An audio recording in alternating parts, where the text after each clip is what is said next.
لعبت الكره طويله، فرصه فرصه فرصه وخطيره لفائده فريق الفتح الرباطي، لانه كان صعود ديال المدافع مروان الوادني امامنا.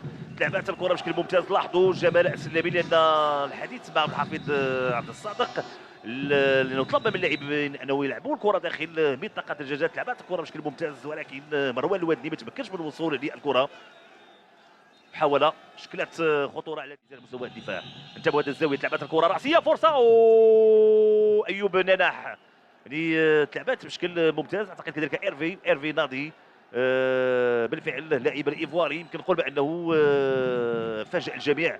خروج ديالو البحث على الكرة، ضربة رأسية. نتابعوا إيرفي ناضي بالرأس، الكرة مرات جانبا. محاولة شكلت خطورة على دفاع ولا مرمى فريق الجيش الملكي.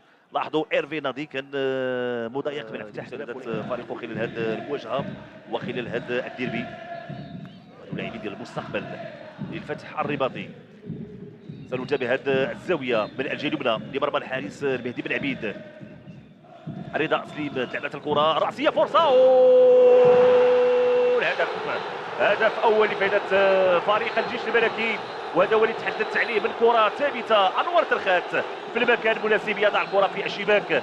رضا سليم تفتت الزاويه الراسيه، تدخل الدفاع وانور ترخات يعني في المكان المناسب. هدف الان لكي يرخي بظلاله على هذا الديربي، وهدف اول لفائده فريق الجيش الملكي، وفرحه كبيره للجماهير العسكريه. هدف اللي كيجي تقريبا 10 ديال الدقائق على بدايه الجوله الثانيه. لاحظوا الفرحه الكبيره للاعبي فريق الجيش الملكي والجماهير الحاضره في المباراه.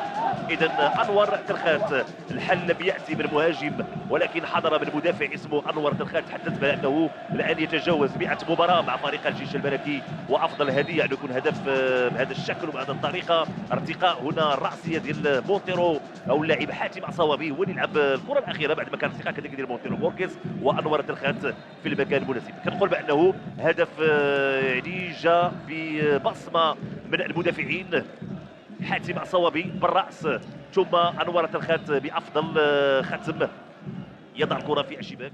انور ترخات وممتازه من ادم النفاتي. هذه الثنائيه ترفعت الكره من انور ترخات ولكن ما كانش بشكل جيد. تعود من جديد انور ترخات، فرصه تدخل الحارس مهدي بن عبيد. انور ترخات طريقه من جديد. حاتم صوابي لادم النفاتي، البحث على لاعبة جوزيف. ممتاز جوزيف كيدي. هذه فرصه من فريق الجيش الملكي. ادم النفاتي توصل بالكره، يمرر محاولات تسديده، فرصه هدف ثاني لفائده فريق الجيش الملكي. تسديده قويه لعبد حدراف، الكره في الشباك، وهدف ثاني لفائده فريق الجيش الملكي بعد تمريرات خطيره بين اللاعبين. تحضير الكره لعبد حدراف اللي كيباغت الحارس المهدي بن عبيد. تابعوا من جديد هذه المحاوله. هنا انطلاقه ديال جوزيف كيدي. تمريره في اتجاه اللاعب ادم النفاتي. لاحظوا ادم النفاتي وضع الكره امام عبد حدراف. لاحظوا لانه كان تقدم جعبه للحارس مهدي بن عبيد هو الكره. لاحظوا الكره اعتقد انه لمست بالفعل لمست رجل المدافع، لمست رجل يوسف بالعمري وتحولت الى شباك الحارس مهدي بن عبيد.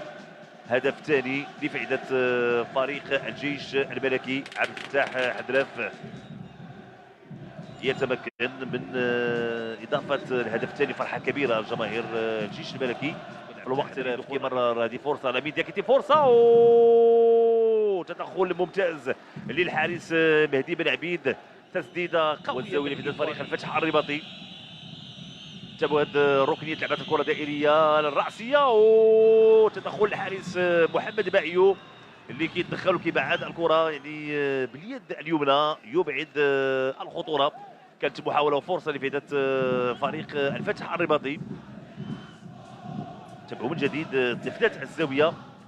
لاحظوا الراسيه ورده فعل الحارس محمد باعيو في المكان المناسب. شبير راحد هنا محاولة الابعاد، تسديدة رضا جعدير. تدت الكرة يعني استلم بمهارة وبهدوء ثم اسكير بطريقة جميلة. هدف صراحة يدرس من طرف أمين فرحان. طريقة التسديد بالمهارة بفنية من جانب أمين فرحان في الزاوية 90 من مرمى الحارس محمد صابر يسجل هدف تقدم ردة الفعل من طرف سفيان صابر. أراد عملية مسك الكرة لكن عملية المسك كانت بشكل غير موفق.